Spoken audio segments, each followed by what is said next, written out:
Welcome to బీజేటీవీ. ముందుగా headlines చూద్దాం. ఏఐతో white collar ఉద్యోగాలకు ముప్పు ఉందన్న సీఎం రేవంత్. నైపుణ్యాలు పెంచుకుంటే భవిష్యత్తుపై భయం అవసరం లేదని వెల్లడి. విదేశాల్లో ఉద్యోగ అవకాశాలపై కీలక వ్యాఖ్యలు చేసిన సీఎం. యువత సాంకేతికతతో పాటు నైపుణ్యాలు పెంచుకోవాలని సూచన. రాధా మనోహర్ దాస్ పై కేసును ఖండించిన భానుప్రకాష్. హిందూ ధర్మ పరిరక్షణకు అండగా ఉంటామన్న భానురెడ్డి. ధార్మిక సేవలపై కేసులు సరైంది కాదని వ్యాఖ్యలు. ధర్మానికి భంగం కలిగించే చర్యలు సహించబోమన్న భాను.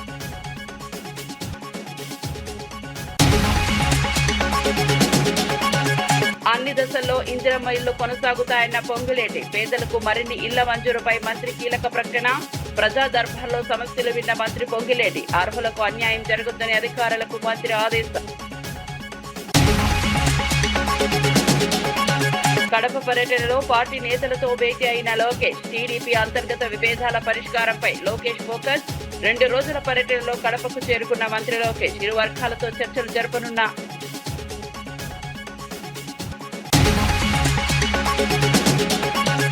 రైతులను మోసం చేసిన ప్రభుత్వానికి గుణపాఠం తప్పదన్న కవిత. పంట కొనుగోలుపై కాంగ్రెస్ పై బీఆర్ఎస్ నేతల విమర్శలు.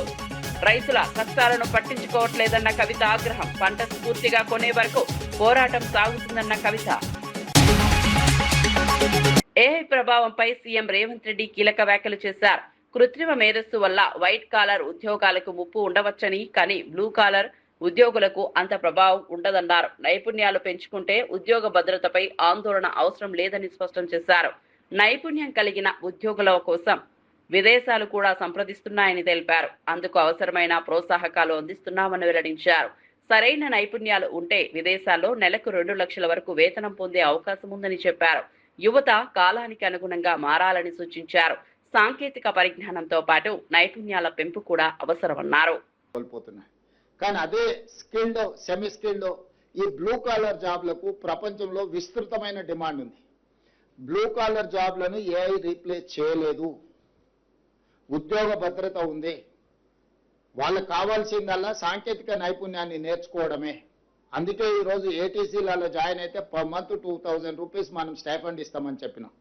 భవిష్యత్తులో స్కిల్ యూనివర్సిటీలో కానీ పాలిటెక్నిక్ కాలేజీలో చదువుకునే వాళ్ళని కూడా ప్రోత్సహించడానికి ఒక మంచి ఆలోచన చేయాలని ప్రభుత్వం అనుకున్నది. ఇంతకుముందే అధికారులకు మంత్రి గారికి కూడా నేను సూచన చేయడం జరిగింది. తొందరలోనే ఒక మంచి ప్రతిపాదనతో ముందుకు వస్తాం. నా సూచన కూడా యువతకి, మనం ఏదైనా పని నేర్చుకున్నా, మనం ఏదైనా చదువుకున్నా మనకు ఉద్యోగం అన్న ఉండాలి, ఉపాధి అవకాశాలన్నా రావాలి. ఉద్యోగం రాని, ఉపాధి అవకాశాలు లేని చదువులు చదవడం వల్ల ప్రయోజనం లేదు. ఒకప్పుడు ఐటీ నిపుణులకు విపరీతమైన ఉద్యోగాల అవకాశాలు ఉండడం వల్ల ప్రతి కుటుంబంలో ప్రతి గ్రామంలో అమెరికాకి వెళ్ళి ఉద్యోగాలు చేసే పరిస్థితి ఉండే. ఈరోజు అమెరికాలో సంస్థలు ఆర్టిఫిషియల్ ఇంటెలిజెన్స్ యుగంలో కోట్లాది మంది ఉద్యోగాలు కోల్పోయే పరిస్థితి వచ్చింది. వాళ్ళు తిరిగి వెనక్కి మళ్ళీ మన రాష్ట్రానికో మన గ్రామాలకు వచ్చే పరిస్థితి ఉంది. అందుకోసమే ఈరోజు యువతకు నేను సూచన చేస్తున్నా. ఇంతకాలం మనం చదువుకున్న చదువు అమెరికా లాంటి దేశాలలో మనం ఉద్యోగాలు చేసుకోవడానికి ఉపయోగపడ్డది. ఈరోజు మీరు సాంకేతిక నైపుణ్యాన్ని పెంపొందించుకుంటే జర్మనీ, జపాన్, సౌత్ కొరియా, లేకపోతే ఫిలిపిన్ ఇట్లాంటి చాలా దేశాలలో, సింగపూర్ లాంటి దేశాలలో కొన్ని కోట్ల ఉద్యోగ ఖాళీలు ఉన్నాయి. ఈరోజు మన ప్రభుత్వాన్ని సంప్రదిస్తున్నారు, మీ దగ్గర ఉంటే పంపించండి అని. 4 రోజుల పర్యటనలో భాగంగా మంత్రి నారా లోకేష్ కడపకు చేరుకున్నారు. కడప ఎయిర్పోర్ట్ లో జిల్లా ఇన్ఛార్జ్ మంత్రి సవిత, కలెక్టర్ శ్రీధర్, పార్టీ నేతలు ఘన స్వాగతం పలికారు. అక్కడి నుంచి రాజంపేట బైపాస్ వద్ద ఏర్పాటు చేసిన కార్యకర్తల సమావేశానికి చేరుకున్నారు. కడప అసెంబ్లీ నియోజకవర్గ టీడీపీ నేతలతో ప్రత్యేక సమావేశం నిర్వహించారు. ఇటీవల స్థానిక పార్టీ నేతల మధ్య తీవ్ర విభేదాలు చోటు చేసుకున్న నేపథ్యంలో వాటిని పరిష్కరించే దిశగా చర్చలు జరుపుతున్నారు. ఎమ్మెల్యే మాధవరెడ్డి, ఆమె భర్త శ్రీనివాసరెడ్డి వ్యవహారంపై కూడా చర్చ జరిగే అవకాశం ఉంది. ఇరు వర్గాలతో విడివిడిగా మాట్లాడి సమస్యలను సద్దుమణిగించే ప్రయత్నం చేస్తున్నారు.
భారతదేశ ఖ్యాతిని అంతర్జాతీయ స్థాయికి తీసుకెళ్లిన మహోన్నత వ్యక్తి రాజీవ్ గాంధీ అని డీసీఎంఎస్ మాజీ చైర్మన్ కొత్వాల శ్రీనివాస్ అన్నారు.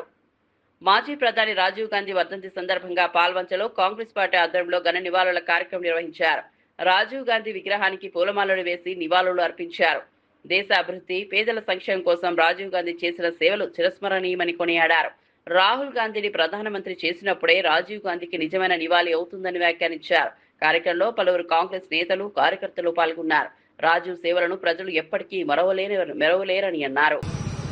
భారతదేశాన్ని వైజ్ఞానికలుగా అంతర్జాతీయంగా చూసిన వ్యక్తి, ఎన్నో త్యాగాలు చేసిన ఆయన ఇందిరా గాంధీ వారసుడిగా వచ్చి భారతదేశ జాతిని అంతర్జాతీయం కూడా ఆయన నిలబెట్టడం జరిగింది. ఆయన ఆశయాలకు అనుగుణంగా ప్రతి కాంగ్రెస్ కార్యకర్త ఆయన అడుగుజాడల్లో నడవాలని కోరుకుంటూ ఆయన కుమారుడు మనందరి ప్రియతమ నాయకులు కాంగ్రెస్ పార్టీ జాతీయ మాజీ అధ్యక్షులు, మాజీ భారతదేశానికి ప్రధాన కాబోయే ఆయన్ను మనందరం కూడా రాహుల్ గాంధీని ప్రధానమంత్రిగా చేసినప్పుడే రాజీవ్ గాంధీ గారి ఆత్మకు శాంతి చేకూరుతుందని కోరుకుంటూ మీ అందరి దగ్గర సెలవుస్తున్నాం. జై కాంగ్రెస్, జై కాంగ్రెస్, జై కాంగ్రెస్. రాజీవ్ గాంధీ, రాజీవ్ గాంధీ, రాజీవ్ గాంధీ, రాహుల్ గాంధీ గారి నాయకత్వం, సోనియా గాంధీ గారి నాయకత్వం, ప్రియాంక గాంధీ గారి నాయకత్వం, సంజయ్ గారి నాయకత్వం, రేవంత్ రెడ్డి గారి నాయకత్వం, భట్టి గారి నాయకత్వం, పొంగులేటి సీనన్న గారి నాయకత్వం, నాగేశ్వరరావు గారి నాయకత్వం, రేణుకా చౌదరి గారి నాయకత్వం, రఘురామ్ రెడ్డి గారి నాయకత్వం. జై కాంగ్రెస్, జై కాంగ్రెస్. రాష్ట్ర వ్యాప్తంగా 2వ దశతో పాటు 3, 4 దశల్లో కూడా పేదలకు ఇందిరమ్మ ఇల్లు మంజూరు చేస్తామని మంత్రి పొంగులేటి శ్రీనివాసరెడ్డి స్పష్టం చేశారు.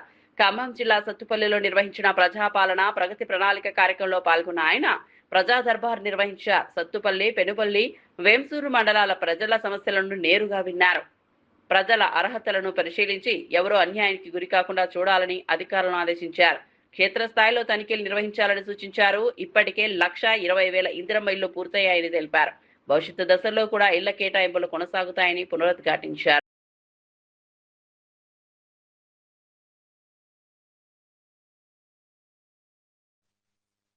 ఎప్పుడు ఎన్నికలు వచ్చినా ఆనాటి దొరవారు బొమ్మలకే పరిమితం చేస్తే ప్రభుత్వం వచ్చిన మొదటి సంవత్సరమే రాష్ట్ర వ్యాప్తంగా 4.5 లక్షల ఇళ్లు 22,500 కోట్ల రూపాయలతో వడిగా ఇప్పటికే సుమారు 1,25,000 ఇళ్లు పూర్తి చేశాం. రేపు జూన్ నాటికి మరొక 1,00,000 ఇళ్లు కూడా పూర్తి చేయబోతున్నాం. మీ అందరి దీవెనలతో రెండవ విడత కూడా నిన్ననే ఎల్లి చూసొచ్చారు. అక్కడ గిరిజనులు, వెనకబడ్డ కులాలు ఎక్కడో మారుమూల ప్రాంతంలో ఉన్న ఆసిఫాబాద్ జిల్లాకి వెళ్ళాం. గౌరవ ముఖ్యమంత్రి గారి చేతుల మీదుగా రేపు 2వ తారీఖు నాడు 2వ విడత ఇందిరమ్మ ఇళ్లు కూడా రాష్ట్ర వ్యాప్తంగా ఇయ్యబోతున్నాం. విజయనగరంలో డాక్టర్ సుధాకర్ సుబ్రహ్మణ్యం స్మారక సభ ఘనంగా నిర్వహించారు. కార్యక్రమానికి ఎమ్మెల్యే పూసపాటి అదితి విజయలక్ష్మి, గజపతిరాజు ముఖ్య అతిథిగా హాజరయ్యారు. వైఎస్ఆర్సీపీ పాలన సమయంలో మరణించిన డాక్టర్ సుధాకర్, వైఎస్ఆర్సీపీ ఎమ్మెల్సీ అనంతబాబు చర్యలతో ప్రాణాలు కోల్పోయిన సుబ్రహ్మణ్యంను స్మరించుకున్నారు. వారి చిత్రపటాలకు పూలమాలలు వేసి ఘన నివాళులు అర్పించారు. ఈ సందర్భంగా దళితుల సంక్షేమం కోసం కూటమి ప్రభుత్వం అన్ని చర్యలు తీసుకుంటోందని ఎమ్మెల్యే తెలిపారు. సమాజంలోని బలహీన వర్గాల అభివృద్ధి కోసం ప్రత్యేక కార్యక్రమాలు చేపడుతున్నామని వెల్లడించారు. దళితుల సంక్షేమమే ప్రభుత్వ లక్ష్యమని పేర్కొన్నారు.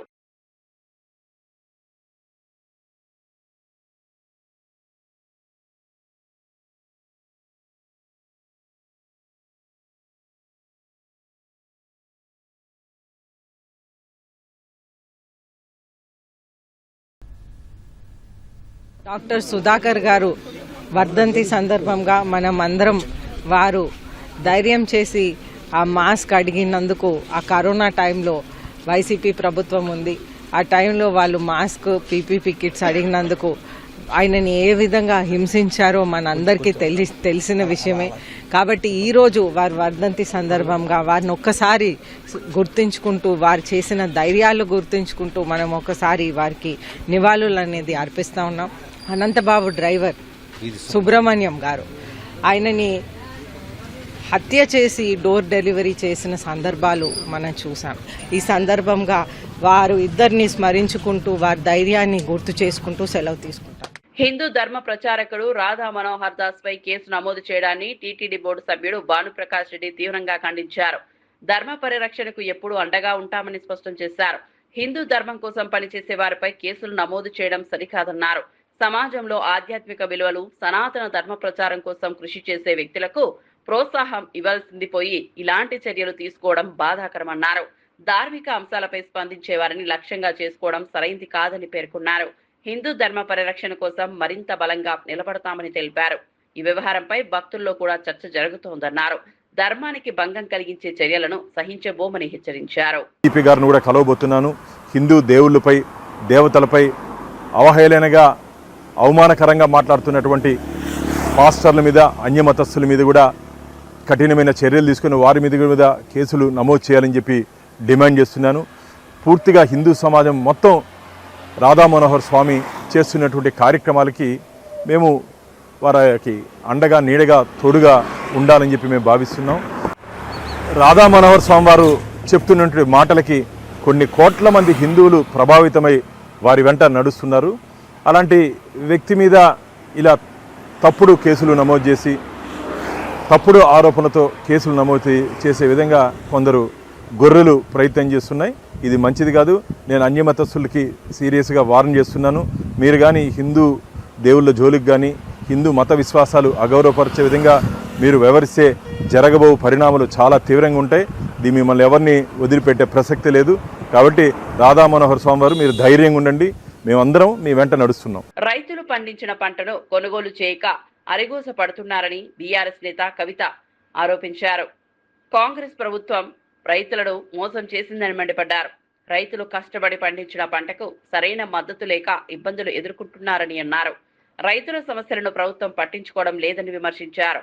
పంటను పూర్తిగా కొనుగోలు చేసే వరకు రైతుల పక్షాన నిలబడి ప్రభుత్వాన్ని నిలదీస్తామని స్పష్టం చేశారు. రైతు సంక్షేమం మాటల్లో కాకుండా చేతల్లో చూపించాలని డిమాండ్ చేశారు. వ్యవసాయ రంగంపై ప్రభుత్వం ప్రత్యేక దృష్టి పెట్టాలని కోరారు. రైతుల కష్టాలకు పరిష్కారం చూపాల్సిన బాధ్యత ప్రభుత్వంపైనే ఉందన్నారు. మేము డిమాండ్ చేస్తూ వచ్చినాం. జూన్ 2వ తారీఖు లోపల ఉద్యమకారులకు సంబంధించి ఖచ్చితంగా ప్రభుత్వం నుంచి ప్రకటన రావాలి.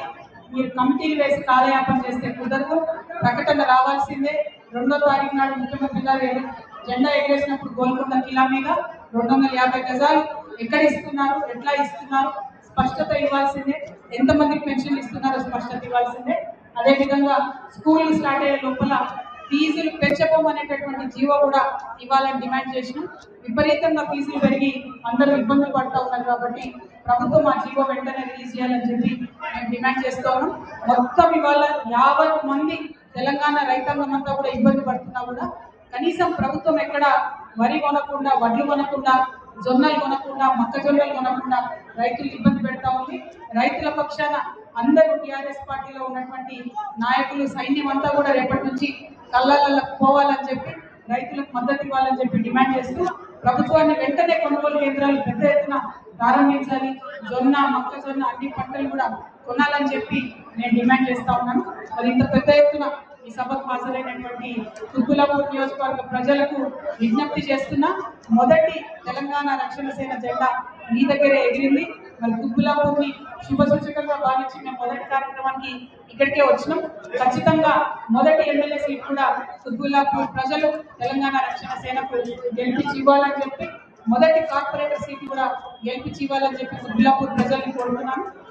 ఎట్లా అయితే మిమ్మల్ని గెలిపించమని అడుగుతున్నానో అంతకన్నా ఎక్కువగా కుత్బుల్లాపూర్ ప్రజలకు సేవ చేస్తామని కూడా మేము మాట ఇస్తా ఉన్నాము. Thank you. జై తెలంగాణ, జై టిఆర్ఎస్. ప్రొఫెసర్ నాగేశ్వరరావుకు ఉన్న విశ్వసనీయతను వైఎస్ఆర్సీపీ తన స్వార్థం కోసం వినియోగించుకుంటోందని జనసేన నేత బాలినేని శ్రీనివాసరెడ్డి ఆరోపించారు. గతంలో జనసేన ఫ్యాక్ట్ ఫైండింగ్ కమిటీలో నాగేశ్వరరావుకు డిప్యూటీ సీఎం పవన్ కళ్యాణ్ అవకాశం ఇచ్చారని గుర్తు చేశారు. అలాంటి పవన్ కళ్యాణ్ పై అనుచిత వ్యాఖ్యలు చేయడం సరైంది కాదన్నారు. సమాజంలో మంచి గుర్తింపు ఉన్న వ్యక్తులు బాధ్యతాయుతంగా మాట్లాడాలని సూచించారు. ప్రజలను తప్పుదారి పట్టించే విధంగా వ్యాఖ్యలు చేయడం సరికాదన్నారు. ఆధారాలు లేకుండా ఆరోపణలు చేయడం వల్ల విశ్వసనీయత దెబ్బతింటుందని పేర్కొన్నారు.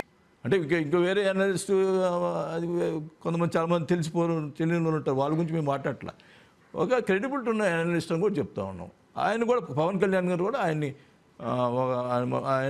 అనలిస్ట్, మంచి అనలిస్ట్ అనే ఉద్దేశంతో ఫ్యాక్ట్ ఫైండింగ్ అనే కమిటీలో ఆయన వేశారు. అప్పుడు ఆయన పెళ్ళికి పిలిస్తే కూడా పోయారు. ఆయన మీద అంత గౌరవం ఉంది. అలాంటిది లేని తీసుకొచ్చారు కాబట్టి అది పబ్లిక్ ప్రజలు కూడా తెలియాలి. అందు ఉద్దేశంతో మాట్లాడుతున్న తప్పితే వేరే ఉద్దేశం కాదు. సార్ మరి ఇప్పుడు క్రెడిబిలిటీ ఉన్నటువంటి వ్యక్తి కాబట్టి ఫ్యాక్ట్ ఫైండింగ్ కమిటీలో సభ్యునిగా ఇచ్చేది బాగుంటుంది. మరి ఇప్పుడు ఆ క్రెడిబిలిటీ లేదని మీరే చెప్తున్నారు కదా, ఆ సభ్యునిగా తొలగిస్తారా ఆయన్ని? అది గతంలో పెట్టారండి, నాట్ నౌ. గతంలో కర్నూలు జిల్లా ఎమ్మిగనూరులో బ్రుసెల్లోసిస్ వ్యాధి కలకరం రేపుతోంది. బనవాసి గణికృత వీర కేంద్రంలో 2 కూలీలకు ఈ ప్రమాదకర వ్యాధి సోకినట్లు అధికారులు నిర్ధారించారు. సెమెన్ బ్యాంకులోని 8 పశువులకు కూడా వ్యాధి సోకినట్లు గుర్తించారు. వ్యాధి మరింత వ్యాపించకుండా అధికారులు అప్రమత్తమయ్యారు. సోకిన పశువులను ప్రత్యేక షెడ్లకు తరలించారు. బాధితులైన 2 కూలీలను విధులకు దూరంగా ఉంచారు. పరిస్థితిని నిరంతరం పర్యవేక్షిస్తున్నామని అధికారులు తెలిపారు. ప్రజలు ఎలాంటి భయోందోళనకు గురి కావద్దని సూచించారు. ఆరోగ్య భద్రత చర్యలను కట్టుదిట్టం చేస్తున్నామని వెల్లడించారు.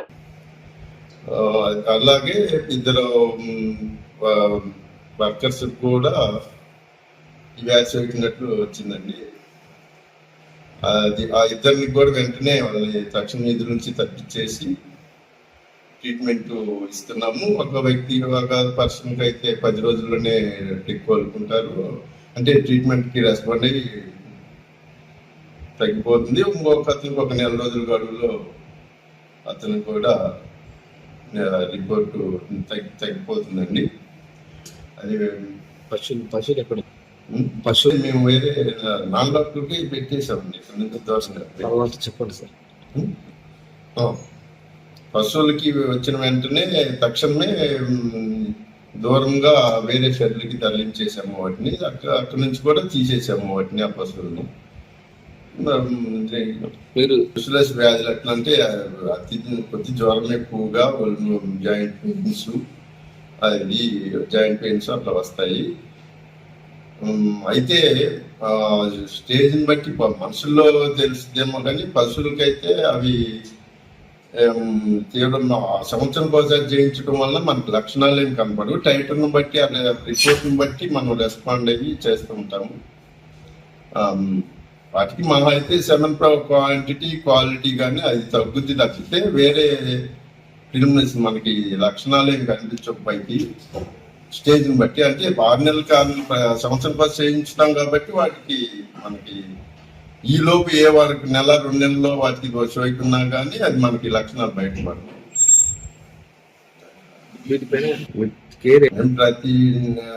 ప్రతి నెల మేము సెమెన్ కలెక్ట్ చేసింది వైజాగ్ ఆండాలజీ ల్యాబ్కి సెమెన్ క్వాలిటీకి పంపిస్తాము. అక్కడి నుంచి వచ్చిన తర్వాతనే వాటిని ఫీల్డ్కి డిస్ట్రిబ్యూట్ చేస్తుంటాము. అందులో భాగంగానే వీటి వలన ఆ సెమెన్ క్వాలిటీ ఏమి ఎఫెక్ట్ అవ్వదు, సెమెన్లో ఏమి ఎఫెక్ట్ చూపించదు. కానీ ఈ పశువు దగ్గర నుంచి మనం సేకరించే తక్కువైంది కాబట్టి ఆ పశువుని తీసేస్తాము. అది ట్రీట్మెంట్ చేయించుకొని ఆ పశువుని కూడా నార్మల్గా మళ్ళీ పోషణ చేసుకోవచ్చు. మనకి ఇక్కడ వాటిల్లో గత నెలలోనే ఆక్షన్ వేసి 12 బస్సులని ఆక్షన్ వేశాము. 88 మిగిలిన బస్సులు 88 బస్సులకు 86 బస్సులు ఉంటే వాటిలో 80 తయారీగా వారికి 7 తీసి నెలలో పంపిస్తారు. ఎన్నింటికి పంపిస్తారు? మొత్తం 98 బస్సులు ఉన్నాయండి. వాటిలో నుంచి 60 బస్సులకి 7 తీసుకుంటాము. 60 బస్సులు 7.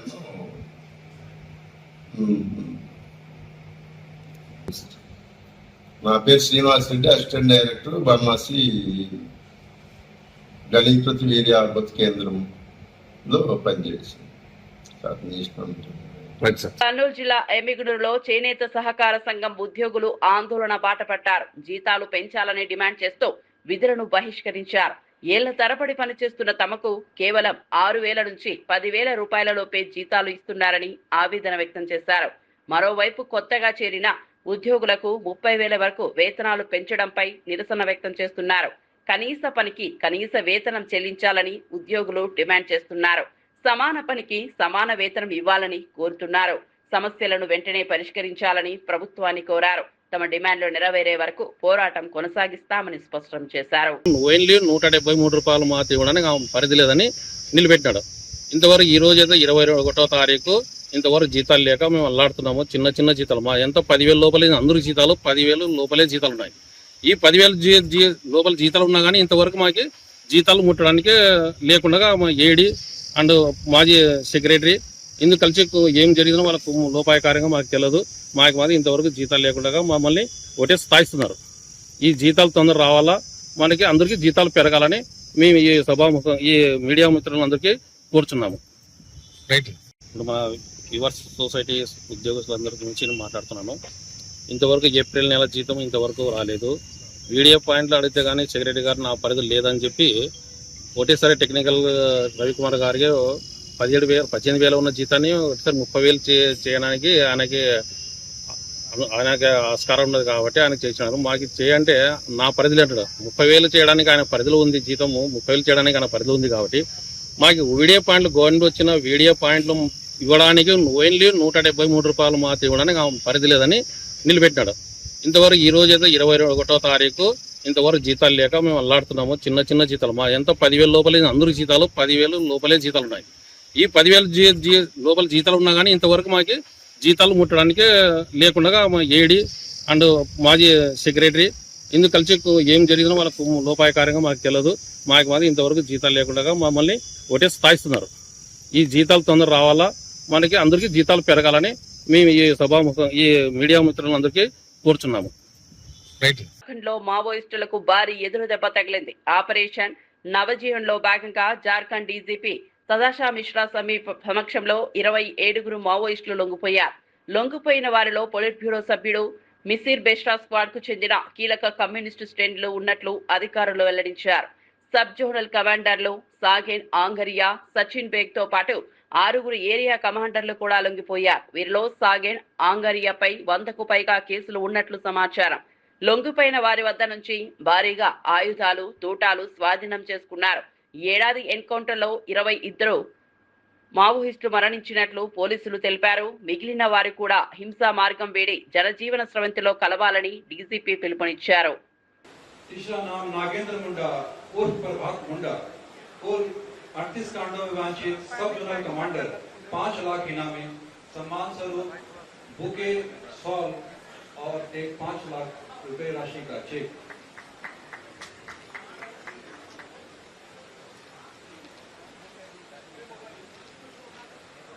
सामने देखिए, सामने न्यायालय शुल्क निःशुल्क सरकारी अधिवक्ता जीवन बीमा 800 करता वो 5 लाख रुपए का जीवन बीमा है एवं परिवार के अधिकतम 5 सदस्यों के लिए 1 लाख रुपए का सामूहिक जीवन बीमा, बैंक का लोन 4 लाख रुपए तक, सरकारी अस्पतालों में निःशुल्क चिकित्सा, शारीरिक मापदंड अगर पूरे होते हैं तो 800 पर नक्सल पुलिस गृह। आज झारखंड के लिए और झारखंड पुलिस के लिए यह एक अविस्मरणीय दिवस है। जहां हम लोग हमारे भटके हुए साथियों को, झारखंड वासियों को पुनः मुख्य धारा में स्वागत कर रहे हैं। आज स्वागत का दिन है, हर्ष का दिन है एवं इसके साथ साथ जो बलिदान, जो अथक प्रयास एवं जो त्याग इसके पीछे रहा है उसे भी याद करने का दिवस है। मैं आज यहाँ समर्पण करने वाले 27 साथियों को स्वागत करती हूँ। उनके परिवार को मैं दिलासा देना चाहती हूँ कि जिस तरह उन्हें स्वागत किया गया है आगे भी हम लोग उनका ख्याल रखेंगे। इस क्रम में जो भी हम लोगों को स्टेप्स लेना है वो सारे हम लोग ले रहे हैं। सुनियोजित ढंग से हम लोग आगे बढ़ रहे हैं और हम लोग कोशिश करेंगे कि वर्तमान आज जितने माओवादी सरेंडर कर रहे हैं तथा जो पूर्व में भी सरेंडर कर चुके हैं उनका सभी का जो भी आवश्यकताएं हैं अभी तक पूरा नहीं हुआ है उसे हम लोग सुनियोजित ढंग से पूरा करने का प्रयास करेंगे। मैं झारखंड पुलिस, केंद्रीय reserve police force, Jharkhand Jaguar और अन्य सूचना तंत्र में जड़ित पदाधिकारी सभी को अंतर से धन्यवाद दे रहे हैं और आगे इस तरह की कंबाइंड और कॉम्प्रिहेंसिव एफर्ट को जारी रखने की इच्छा व्यक्त करती है। బులెటిన్ ముగించే ముందు హెడ్లైన్స్ మరోసారి చూద్దాం. ఏఐతో వైట్ కాలర్ ఉద్యోగాలకు ముప్పు ఉందన్న సీఎం రేవంత్. నైపుణ్యాలు పెంచుకుంటే భవిష్యత్తుపై భయం అవసరం లేదని వెల్లడి. విదేశాల్లో ఉద్యోగ అవకాశాలపై కీలక వ్యాఖ్యలు చేసిన సీఎం. యువత సాంకేతికతతో పాటు నైపుణ్యాలు పెంచుకోవాలని సూచన. రాధా మనోహర్ దాస్ పై కేసును ఖండించిన భానుప్రకాష్. హిందూ ధర్మ పరిరక్షణకు అండగా ఉంటామన్న భానురెడ్డి. ధార్మిక సేవలపై కేసులు సరైంది కాదని వ్యాఖ్యలు. ధర్మానికి భంగం కలిగించే చర్యలు సహించబోమన్న బాన్.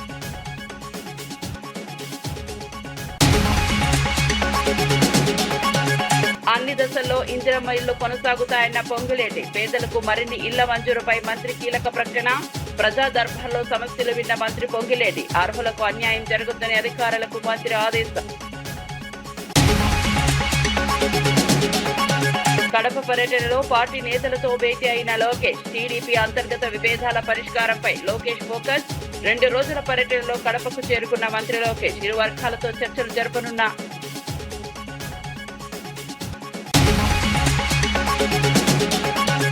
రైతులను మోసం చేసిన ప్రభుత్వానికి గుణపాఠం తప్పదన్న కవిత. పంట కొనుగోలుపై కాంగ్రెస్ పై బీఆర్ఎస్ నేతల విమర్శలు. రైతుల కష్టాలను పట్టించుకోవట్లేదన్న కవిత ఆగ్రహం. పంట పూర్తిగా కొనే వరకు పోరాటం సాగుతుందన్న కవిత. మరిన్ని అప్డేట్స్ కోసం చూస్తూనే ఉండండి